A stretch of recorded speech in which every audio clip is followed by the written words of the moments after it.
주 내게 약속한 금비 내려주시려 은혜의 저물은 건너편에 떠올라 그 귀한 징조가 내게 밝히 보이니 나 힘을 다하여 주께 간구합니다.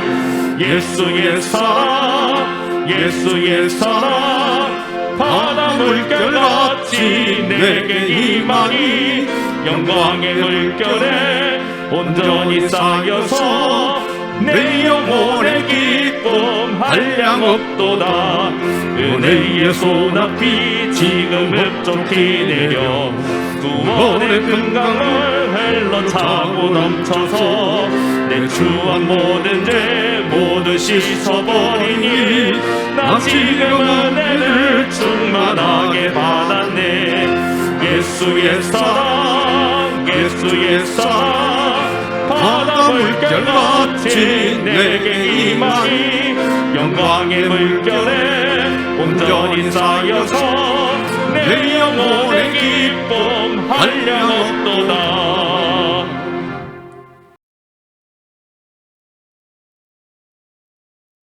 오늘은 성령의 일반 은혜와 구원 은혜의 차이, 이런 말씀의 제목으로 하나님 말씀 보도록 하겠습니다. 주변에 보면 어떤 사람들이 회개한 듯이 보이는데 한때는 회개했다고 하는데 나중에 보면 이 회개가 지속되지 않고 죄를 또 다시 짓는다든지, 또 옆에서 보면 온전히 변화된 모습이 잘 드러나지 않는다든지 이런 경우가 있습니다. 분명히 교회 나와서 복음을 듣고 죄를 각성하고 또 나름대로 회개까지 했는데 나중에 보면 그렇게 변화가 됐는지 안 됐는지 불투명한 경우가 많습니다. 오늘 이제 그런 경우에 왜 그런 것인가, 그걸 한번 보도록 하겠습니다. 자, 거룩한 구원 114쪽 7번째 줄, 여기 에드워즈는 여기부터 보겠습니다. 에드워즈는 구원 은혜가 아닌 일반 은혜로도 죄를 어느 정도 깨달을 수 있다고 했다. 그는 자연인이 자신의 죄를 깨닫는 것과 구원에 이르게 하는 신적이고 초자연적인 빛과는 차이가 있다고 했다. 이것을 잘 알면 왜 많은 사람들이 각성된 것처럼 보였으나 결국 참된 은혜에 이르지 못하는가를 알 수 있다. 자연인이 자신의 죄와 비참함을 깨닫는 것이 영적이고 신적인 빛은 아닙니다. 자연적인 상태에 있는 사람이 자신에게 부과된 죄의 형벌과 하나님의 진노와 하나님의 심판의 무서움을 깨달을 수 있습니다. 이런 빛과 깨달음은 하나님의 영으로 말미암을 수 있습니다. 일반 은혜. 성령님께서는 사람으로 하여금 죄를 깨닫게 합니다. 그러나 여기에는 아직 교리에서 말한 바와 같은 영적이고 신적인 빛의 전달보다 자연적인 것이 더욱 많이 관련되어 있습니다. 이것은 하나님의 성령이 단지 자연적인 원리를 보조하는 것이지 어떤 새로운 원리를 주입함으로써 생겨나는 것이 아니기 때문입니다. 예, 물론 보면 좀 어렵게 보이는데 이게 설명을 여러분 들으시면 쉽게 보일 겁니다. 여기 인용한 그 내용, 에드워즈의 신적이고 초자연적인 빛이라는 설교에서 인용한 겁니다. 여기 보면 자연인이 자신의 죄와 비참함을 깨닫는 것이, 자연인 그러면 아직 거듭나지 못한 사람을 지칭합니다. 자연인이 자신의 죄와 비참함을 깨닫는 것이 영적이고 신적인 빛은 아닙니다. 그 영적이고 신적인 빛, 이것은 이제 구원의 빛을 말하죠. 자연적인 상태에 있는 사람이 자신에게 부과된 죄의 형벌과 하나님의 진노와 하나님의 심판의 무서움을 깨달을 수 있습니다. 거듭나기 전에도 이걸 깨달을 수 있다는 겁니다. 이런 빛과 깨달음은 하나님의 영으로 말미암을 수 있습니다. 하나님의 성령의 일반적 감화라, 이렇게 할 수가 있겠습니다. 그러니까 일반 은혜, 이렇게 갈로 같이 생긴 요 모양으로 적은 건 이제 제가 보충으로 적어 놓은 겁니다. 일반 은혜. 이런 빛과 깨달음은 하나님의 영으로 말미암을 수 있습니다. 성령님께서는 사람으로 하여금 죄를 깨닫게 합니다. 그러니까 성령께서 죄를 깨닫게 하시죠. 이게 구원하시는 성령의 역사가 아니더라도 성령의 일반적인 죄를 깨닫게 하시는 역사로 이렇게 하실 수 있다는 것, 제가 성령의 음성을 듣는 법을 얼마 전에 설명하면서 말씀을 드렸습니다. 모든 불신자들에게까지 하나님께서는 그의 영으로 특별히 양심을 통해서 죄를 깨닫는 일을 계속하십니다. 바로 그런 이야기입니다. 그러나 여기에는 아직 교리에서 말한 바와 같은 영적이고 신적인 빛의 전달보다 자연적인 것이 더욱 많이 관련되어 있습니다. 그러니까 영적이고 신적인 빛, 초자연적인 하나님에 속한 역사를 말하죠. 하나님의 구원에 속한 역사를 말합니다. 그러나 영적이고 신적인 빛의 전달보다 자연적인 것이 더욱 많이 관련되어 있습니다. 이것은 하나님의 성령이 단지 자연적인 원리를 보조하는 것이지 어떤 새로운 원리를 주입함으로써 생겨나는 것이 아니기 때문입니다.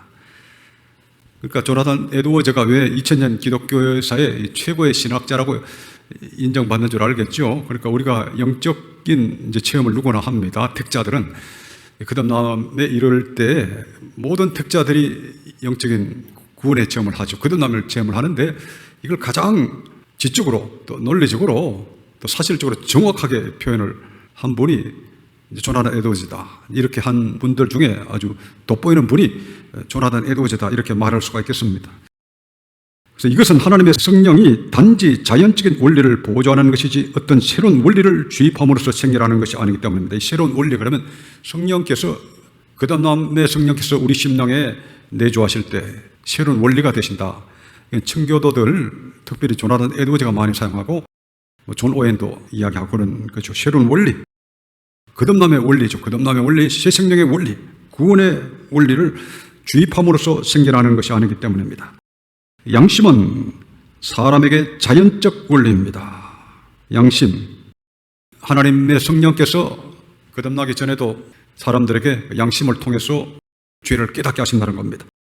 존 웨슬리는 이 양심을 가리켜서 선행은혜라. 거듭남의 은혜 이전에 선행은혜가 있다. 사람들이 구원받지 못하는 것은 은혜가 부족해서가 아니라 이 선행은혜를 자의적으로 거역하기 때문에 구원받지 못하는 것이다. 이렇게 이야기했는데 지금 이 칼빈주의자인 조나단 에드워즈나 아르미누스주의라고 할 수 있는 존 웨슬리가 같은 가르침을 합니다. 그래서 우리 신앙 위인들, 특별히 대각성 운동에 쓰임을 받았던, 복음주의 부흥운동에 쓰임 받았던 이런 기독교 역사상에 손꼽히는 하나님의 사람들은 이게 거의 같습니다. 설명이 같고, 그러니까 전 하나님의 구원의 은혜라고 하는 것이 동일하게 역사한다는 걸 알 수가 있습니다. 그래서 조나단 에드워즈가 체험한 거듭남이나 존 웨슬리가 체험한 거듭남이나 그 내용이 같으니까 설명도 비슷하게 하는 겁니다.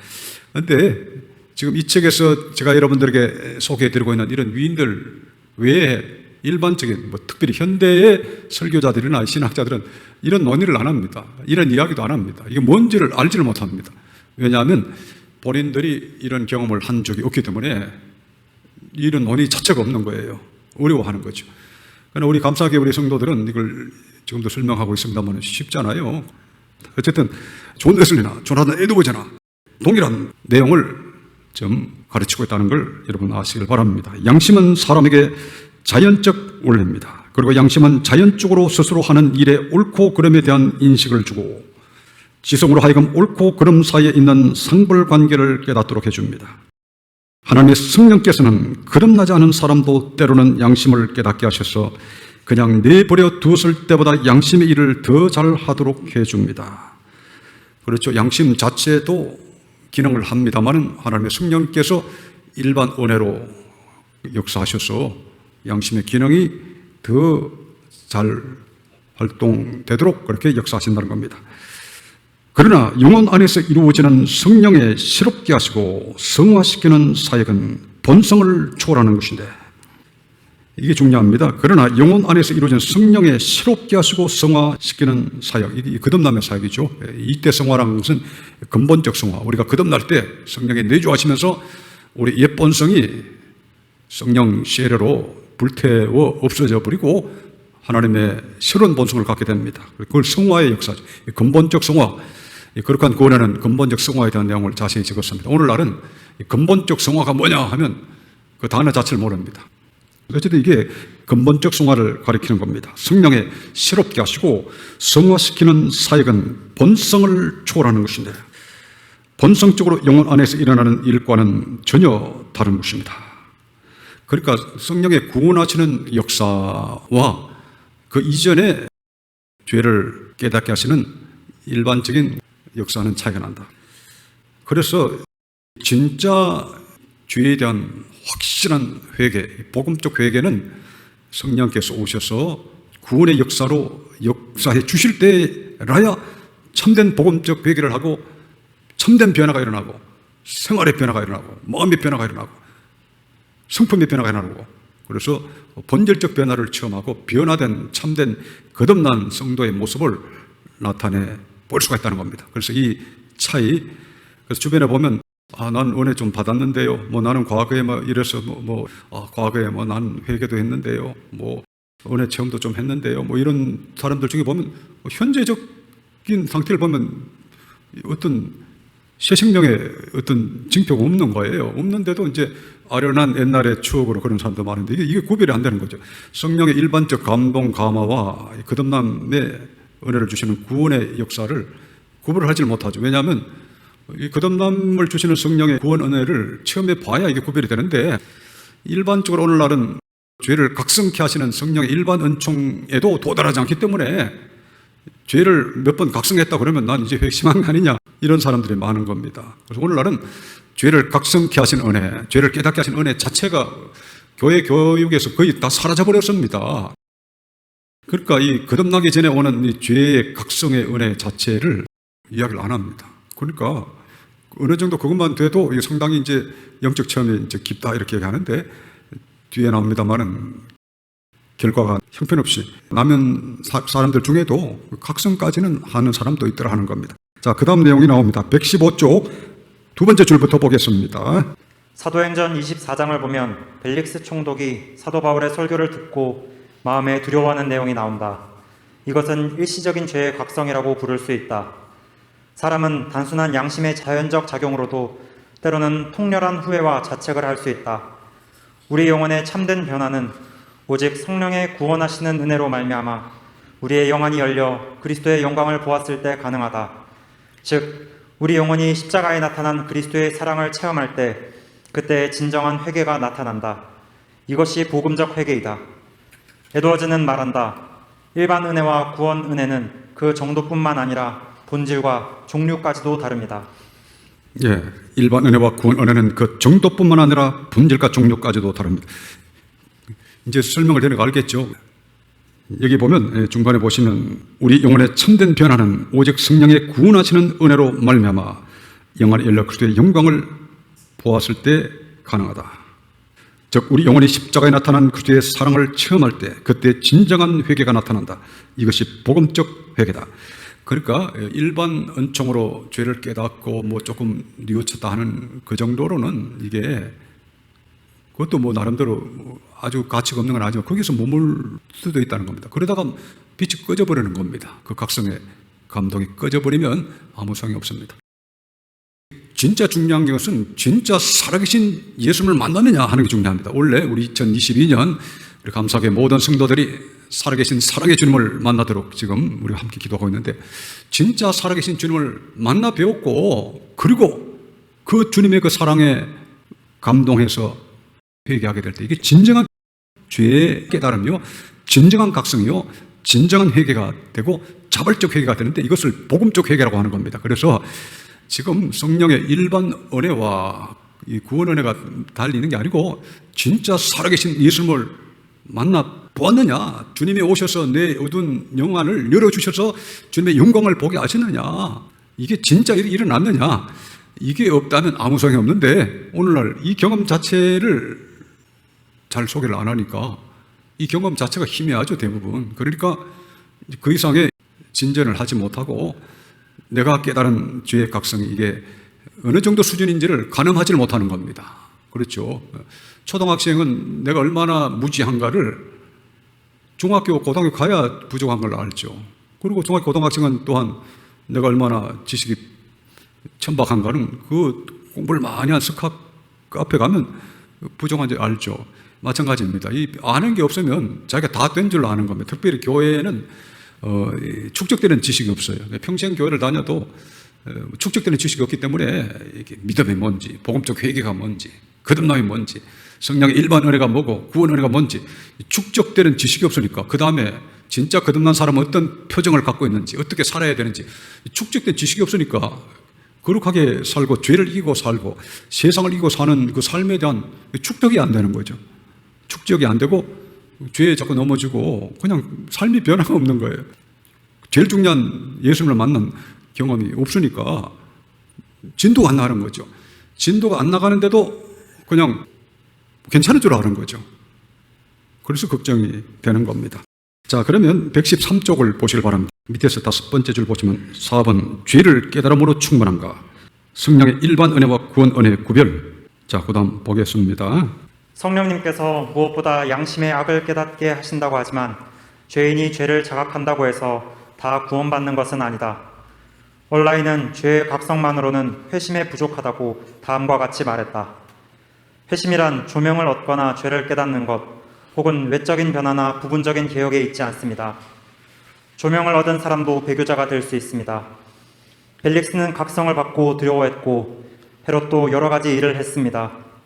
각성을 받음으로 죄에 대해 놀라는 것과 그 죄를 구원의 은혜로 말미암아 온전히 십자가에 못 박는 것은 다릅니다. 많은 사람들이 자기가 죄에 대해 양심의 고통을 받았기 때문에 모든 것이 해결됐다고 생각함으로써 죄를 깨닫는 것을 회심으로 오해하는 경우가 많습니다. 예, 온라인 그러면 조셉 온라인을 가리키죠. 청교도, 유명한 청교도입니다. 여기 보면 제일 마지막 문장에 보면 많은 사람들이 자기가 죄에 대해 양심의 고통을 받았기 때문에 모든 것이 해결됐다고 생각함으로써 실제로 이런 경우를 종종 봅니다. 내가 죄를 많이 깨달았습니다. 막 뉘우쳤습니다. 그러니까 나는 구원받은 겁니다. 이런 사람이 있어요, 실제로. 이 온라인도 주변에 이런 사람들을 본 것 같습니다. 자기가 죄에 대해 양심의 고통을 받았기 때문에 모든 것이 해결됐다고 생각함으로써 죄를 깨닫는 것을 회심으로 오해하는 경우가 많습니다. 자, 위에 보시면 조명을 얻은 사람도 배교자가 될 수 있습니다. 잠시 죄를 깨닫게 된 사람을 가리키죠. 조명, 죄에 대한 조명을 가리킵니다. 이 조명은 잠시 죄를 깨닫는 그런 조명을 받은 사람도 배교자가 될 수 있다. 히브리서 6장 4절 유명한 말씀이죠. 그리고 벨릭스는 각성을 받고 두려워했고 헤롯도 여러 가지 일을 했습니다. 그러니까 이 악인들도 일시적으로 각성을 받기도 합니다. 자, 한번 찾아보겠습니다. 사도행전 24장을 찾아봅니다. 총독 벨릭스가 사도 바울의 설교를 들었습니다. 사도 바울이 총독 앞에서 무엇을 설교했느냐? 여기 보면 의와 절제와 장차 오는 심판을 강론하니. 그러니까 믿으면 복 받는다 이런 이야기 한 게 아닙니다. 사도행전이 그래서 귀한 거예요. 오늘날은 믿으면 행복해질 겁니다. 복 받을 거예요. 심심하지요? 외롭습니까? 교회 다니세요? 이러잖아요. 전도할 때. 이게 참 위험한 겁니다. 이 사도 바울은 총독 앞에서 이렇게 이야기한 겁니다. 의와 의 가운데서 행해야 된다는 거죠. 예수님의 의를 힘입고 의 가운데 살지 않는 자는 어떻게 된다고요? 장차 오는 심판을 받게 된다. 이걸 가르친 거죠. 절제. 장차 영원한 나라에 들어가려면 세상의 욕심과 모든 것을 절제하며 죄를 이기며 살아야 될 것이다. 이걸 가르친 겁니다. 바울이 의와 절제와 장차 오는 심판을 강론하니 어떻게 반응을 했습니까? 벨릭스가 두려워하여. 그러니까 사도 바울의 설교를 듣고 마음이 평안해졌다거나 헛된 욕망으로 그냥 교회 가면 복 받겠구나 이렇게 된 게 아니라는 겁니다. 오늘날은 어찌하든지 교인 한 명 더 얻으려고 그냥 교회 다니면 복 받는다. 물론 하나님이 형통하게 지켜주셔요. 복 안 받는다는 게 아닙니다. 하나님 먼저 그의 나라와 그의 의를 구하라. 그러면 이 모든 것을 더하시리라. 그건 부차적인 거고 그게 중요한 게 아니잖아요. 또 고난을 받을 수도 있죠. 우리가 복음에 따라 살면. 부차적인 겁니다. 그러니까 고난과 복이 함께 오는 거죠. 정답으로 말하면. 고난도 오고 복도 오고. 이게 우리 성도들의 이 땅에서의 삶인데, 그러니까 사도 바울은 복 받고 싶습니까? 총독 벨릭스예요. 교회 오면 됩니다. 예수님 믿으면 됩니다. 예수님이 만사 형통케 하실 것입니다. 그러면 벨릭스가 좋아가지고 이 바울 내가 그렇게 안 봤는데 아주 매력적이네 이렇게 했을 거 아닙니까? 그게 아니잖아요. 그냥 의와 절제와 장차 오는 심판을 딱 전하니까 두려워했다는 겁니다. 그러니까 이 진정한 설교자는 이렇게 전하는 거예요. 물론 위로가 필요한 사람도 있고 또 격려가 필요한 사람도 있죠. 뭐 그런 걸 하지 말라는 게 아니라 복음의 정신이 뭐냐를 이걸 알고 무엇이 중요한가를 전해야 된다는 겁니다. 어쨌든 이 바울이 하나님의 말씀을 가감없이 두려움없이 딱 전하니까 벨릭스가 두려워한 겁니다. 일시적인 이제 죄에 대한 각성이 온 거죠. 두렵구나. 이렇게 내가 살면 큰일 나겠는데, 뭐 이걸 느낀 거죠. 그러니까 이 사도 베드로도 그렇고 사도 바울도 그렇고 하나님의 참된 사람들 이렇게 전하는데 오늘날은 뭐 이렇게 잘 전합니까? 교인들이 혹시라도 막 마음 상할까봐, 교인들이 뭐 교회 떨어져 나갈까봐, 자기한테 안 따라올까봐, 그냥 하나님의 말씀을 그냥 시원하게 전하면 되는데, 그냥 이렇게 윤색을 해가지고 듣기 힘든 말씀은 다 뽑아버리고 달콤한 이야기만 하는, 이게 정말 거짓 선자, 구약 이스라엘 백성들에게 우리 하나님 말씀하신 것처럼 구약 이스라엘 백성 명령할 때는 그 땅의 모든 선지자가 이렇게 거짓 평안을 외쳤다고 성경에 아주 자세하게 많이 나옵니다. 구약 선지서에. 종말이 똑과 같이 되는 거죠. 그래서 오늘날은 그래서 일시적 각성도 잘 없어요. 일시적 두려움도 없는 거죠. 일시적으로라도 두려워하면 이 영원한 지옥의 두려움이 얼마나 큰 것인가. 그 일시적 두려움이라도, 일시적 각성이라도 느끼면 조금이라도 겸손해질 텐데, 오늘날은 설교자가 조금이라도 두렵게 하면 뭐 세상에 제일 이제 싫어하고, 그런 설교자는 세상에서 제일 인기가 없는 거죠. 오늘도 교회 갔는데 목사님이 그냥 막 무슨 말씀 하셔가지고 아주 안 그래도 그냥 세상에 살기도 힘들고 뭐 놀 것도 많은데 교회 가가지고 아주 뭐 기분 잡춘 뭐 이런단 말씀이에요. 제일 듣기 싫어하는 설교자가 사도 바울 같은 설교자. 오늘날 사도 바울 같은 설교자를 보기가 쉽습니까? 어쨌든 이 벨릭스는 사도 바울의 설교를 듣고 일시적 각성을 한 거죠. 이게 일시적 각성했다고 구원하고 관련 있는 건 아니라고 하는 겁니다. 자, 그 다음에 마가복음 6장도 찾아보겠습니다. 20절을 이제 보겠습니다. 헤롯이 요한을 의롭고 거룩한 사람으로 알고 두려워하여 보호하며 또 그의 말을 들을 때 크게 번민을 느끼면서도 달게 들음이러라. 헤롯이 여기 보면 그의 말, 세례 요한의 말을 들을 때 크게 번민을 느끼면서도 달게 들음이러라. 헤롯이 아주 악한 자입니다. 그런데도 어떤 반응을 했다고요? 크게 번민을 느꼈다. 대각성을 느꼈다는 거죠. 죄에 대한 대각성을 느꼈습니다. 그렇다고 이 사람 구원받은 겁니까? 구원받은 게 아니잖아요. 헤롯이 요한을 의롭고 거룩한 사람을 알고 두려워하여 보호하며 그의 말을 들을 때에 크게 번민을 느끼면서도 달게 들음이러라. 그러니까 헤롯이 일시적으로 보호까지 한 거예요. 그래서 나중에는 그냥 죽여버리죠. 헤롯이 세례요한을 죽여버립니다. 그 내용이 밑에 나오죠. 뭐 그 내용은 나중에 여러분 보시길 바라고, 헤롯도 일시적으로 세례요한을 보호하려고도 했다. 또 그의 말을 들을 때 크게 번민을 느꼈다. 그러니까 어떤 하나님의 사람의 메시지를 들으면서 막 크게 대각성을 해봤다 해서 그게 구원하고 관계 있는 게 아니에요. 전혀 관계 없을 수도 있다. 그 다음에 보면 세례요한을 죽여버립니다. 헤롯이. 그러니까 이 구원하고 각성하고는 뭐 전혀 관계없다고 할 수 있습니다. 각성을 했다고 이게 구원하고 관련이 있는가? 각성을 했다고 구원과 관계가 있는 게 아니라 전혀 관계 없을 수도 있다. 구원은 살아계신 예수님, 성령으로 나를 만나주시는 살아계신 예수님, 그 사랑의 주님을 진짜 만나는 그곳에 구원이 있다고 하는 거, 그걸 잘 알아야 됩니다. 그래서 사랑의 주님을 내가 어떻게 만나느냐, 여기에 집중해야 된다는 겁니다. 거룩한 구원 135쪽 네 번째 줄을 보겠습니다. 에드워즈는 그리스도의 거룩함의 아름다움을 보는 순간 진정한 회개가 일어난다고 했다.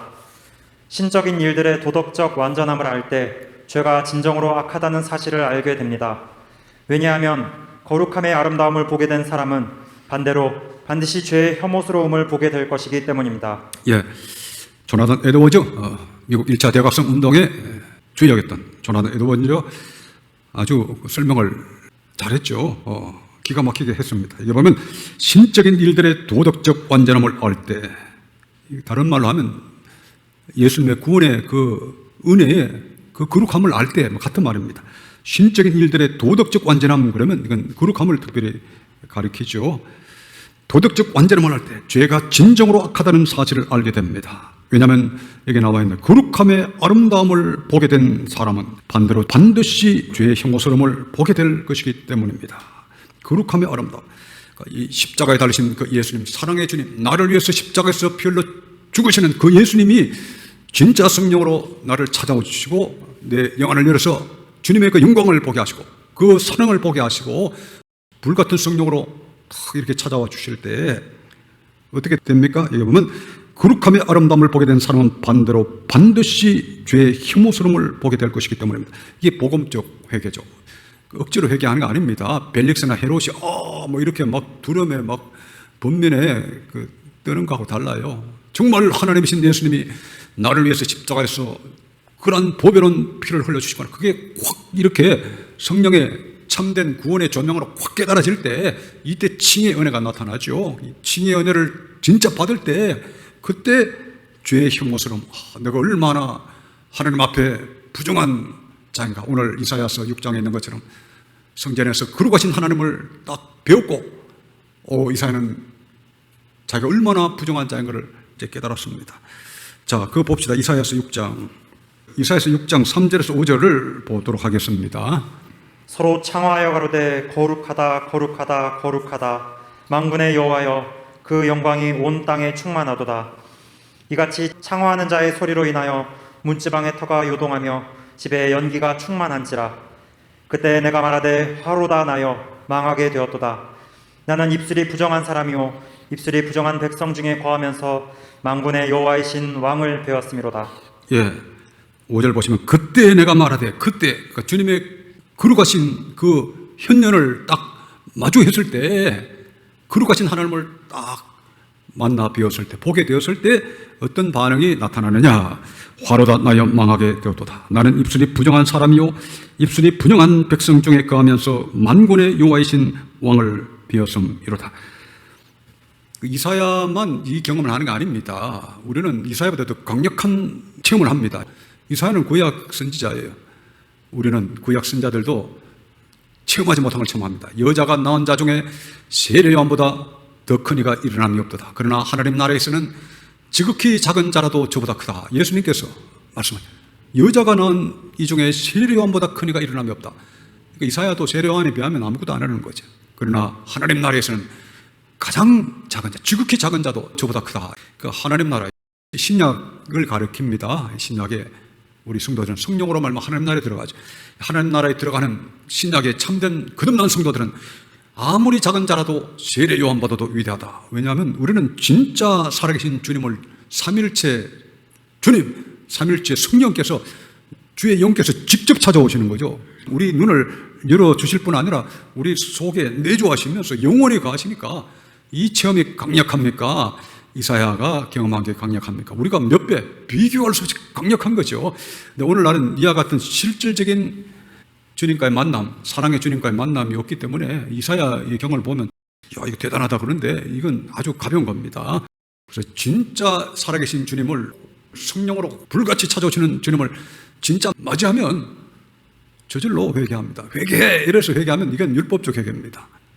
그냥 자동으로 그냥 죄가 혐오스러워 가지고 모든 죄를 다 던져버리고 싶은, 그래서 주님의 십자가의 보혈로 내 죄를 씻어달라고 간구하지 않을 수 없는 그런 사람이 되는 거죠. 또 간구하면 죄 씻음의 평안을 주시니까 기쁨으로 죄를 다 던져버리는 거죠. 이렇게 돼야 이게 회개하는 건데, 어떤 사람들은 회개하십시오 그러면 막 또 회개해야 되나, 이 죄를 또 버려야 되나, 회개하기 진짜 괴롭네, 이런 사람 많잖아요. 오늘날은 회개의 복음 자체가 없지만 또 회개하라 그러면 야, 회개할까 말까, 야, 이거 괴로운데, 감사교회 갔더니만 막 수시로 또 회개하라고 그러네, 야, 이거 너무너무 괴로운데, 이런 사람 많습니다. 이건 진짜 주님 만나면 회개가 저절로 됩니다. 왜냐하면 이 땅에 아무것도 아니거든요. 자, 그러면 오늘 나머지, 자, 거룩한 구원 135쪽 이때 얘기부터 보겠습니다. 이때 성령의 불세례가 있게 된다. 불이 하는 일은 무엇인가? 불은 태울 수 있는 모든 것을 태워 정결하게 한다. 그와 같이 불같은 성령이 오시면 우리 영혼 속의 죄악을 다 불태워 우리 영혼의 정화의 역사를 하신다. 오해는 성령은 불로 종종 비유된다고 말하면서 그것은 성령님께서 우리를 죄에서 정결케 하시기 때문이라고 하였다. 예, 존 오웬, 가장 유명한 청교도 신학자죠. 여기 보시면 그리스도 주님께서는 마태복음 3장 11절에서 성령과 불로 세례를 주시는 분으로 언급됩니다. 여기서 두 가지의 다른 것을 말하는 것이 아닙니다. 뒤에 불이라고 붙인 것은 보충하기 위해서 주신 말씀입니다. 따라서 성령과 불로라는 표현은 예수님께서는 영적이고 신적이고 영원한 불이신 성령으로 세례를 주신다는 말입니다. 히브리서 12장 29절, 신명기 4장 24절을 보면 하나님은 분명히 소멸하는 불이시라고 나옵니다. 그 다음 또 봅니다. 이사야 6장 6절에서 7절을 보면 단에서 취한 살아있는 불붙은 숯이 나오는데 그 불은 성령님 혹은 성령님의 사역이나 은혜를 상징합니다. 그 불을 선지자의 입술에 대니 그는 죄책과 죄의 오염에서 깨끗하게 되었습니다. 이것이 성령님의 사역입니다. 예, 성령께서 오시면서 우리 속 사람을 정결하게 하시고 거룩하게 하시는 역사를 하신다는 겁니다. 그래서 오늘 말씀의 핵심이 왜 사람들이 각성은 하지만 변화의 모습이 없느냐, 그 설명을 드렸습니다. 각성까지는 하는데 변화가 없습니다. 왜 그렇습니까? 간단합니다.